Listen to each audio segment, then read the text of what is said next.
ये है खबरों की खबर और आप देख रहे हैं खबरों की खबर टीवी। और आप एक तरुण नौजवान है और ये खामखेडे के सरपंच है. तो कितने वर्ष झाले सर आपल्या कार्यकाळाला आणि सदस्यांची संख्या किती आहे आणि महिला आणि पुरुष किती आहे? गावची लोकसंख्या किती? तर गावची लोकसंख्या आहे आमची 1317. त्याच्यानंतर आमच्या महिला सदस्य 4, पुरुष 3. ग्रुप ग्रामपंचायत आमची खामखेडा 2 खेडा. आमच्या गावामध्ये आतापर्यंत झालेली कामासंदर्भात म्हणलं तर एमआरजीएस मधून भरपूर काही कामं झालेली आहे. जसे की विहिरी झालेली आमच्या गावामध्ये 65, हायेस्ट रेकॉर्ड छोटं गाव असताना सुद्धा. त्याच्यानंतर मोहगुणी झालेले 27, गायगोटे झालेले आमच्यावाले जवळपास 47. आतापर्यंत एमआरजीएस मधनच आपण जे रस्ता केलेला आहे प्युअर ब्लॉक, जे मंदिराच्या चौबाजूने प्युअर ब्लॉक केलेला आहे. त्याच्यानंतर आमच्या गावासाठी एक केंद्राची स्कीम म्हणून सनी एक एपीसी तयार केलेली आहे आम्ही. म्हणजे आपली जी शेतकरी उत्पादक कंपनी असते केंद्राकडून आम्ही 3,35,00,000चा प्रोजेक्ट तयार केला गावाच्या सुविधेसाठी. त्याच्यानंतर असा विषय ते पशुखाद्य निर्माण करणारे आम्ही त्या एपीसी मध्ये ग्रामाधार म्हणून सनी आम्ही एपीसी तयार केलेली आहे. त्याच्यामध्ये आता जवळपास आमचं 70% काम पूर्ण झालेले आहे. त्या 70% कामामध्ये त्याच्यानंतर आम्ही जे ते पशुखाद्य कॅटल फीड त्याच्यात तयार करणार आणि गावातल्या मुलाला माणसाला रोजगार देणार, जोडधंदे पण देणार.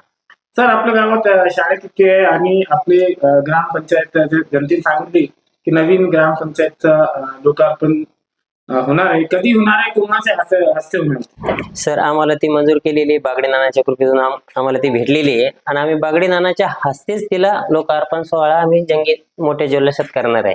सर आपलं शिक्षण झालेलं आहे?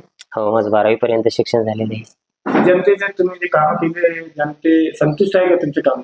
हो, संतुष्ट आहे, खूप संतुष्ट आहे. तुमचं नाव सांगा आणि जे आपल्या गावाचं पत्ता आणि ग्रामपंचायतचं नाव सांगा. माझं नाव गणेश विश्वनाथ मोठे, ग्रामपंचायत खामखेडा 2 खेडा ग्रुप. खामखेडा ग्रामपंचायत आहे. सरपंचला 4 वर्ष झालेले कार्यकाल, काय काय काम केले, आपण संतुष्ट आहे का? आणि जे घरकुलची स्कीम होती पंतप्रधानकडून, तर तुम्हाला आतापर्यंत त्याचा लाभ मिळाले का? त्याच्यात असं आहे सर, 5 वर्ष झाले सरपंच होऊन त्यांना, आता म्हणजे 5 वर्ष चालू संपन्न त्यांचं.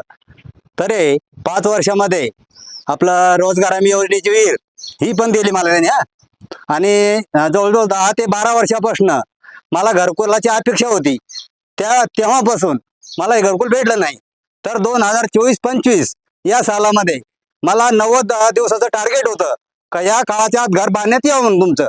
तर मी 90 दिवसाच्या आतच सर्व काम पूर्ण ओके केलं आणि 1,57,000 काही अपेक्षा होती ना, त्याच दिवशी आपलं मुख्यमंत्र्यांनी 50,000ची घोषणा केली आणि मला आतापर्यंत 1,15,000 भेटले. त्याच्यात 5,000ची डिप्रेशन शेवटचा हप्ता. तर असं आशा असल्यामुळे 50,000ची, त्यामुळं तो 5,000चा हप्ता मी थांबवून ठेवला. तुम्ही संतुष्ट आहे का सरपंच कामा जे कार्य केले सरपंचने? हो, संतोष आहे. संतुष्ट आहेत? हो, सरपंच उपसरपंच. तुम्ही जन्मापासून राहत काय ते? जन्मापासून, जन्मस्थळ माझं खामखेडाचे. काय करता तुम्ही? शेती उद्योग. काय नाव आहे आपलं? अशोक पारुबा लहिंगे.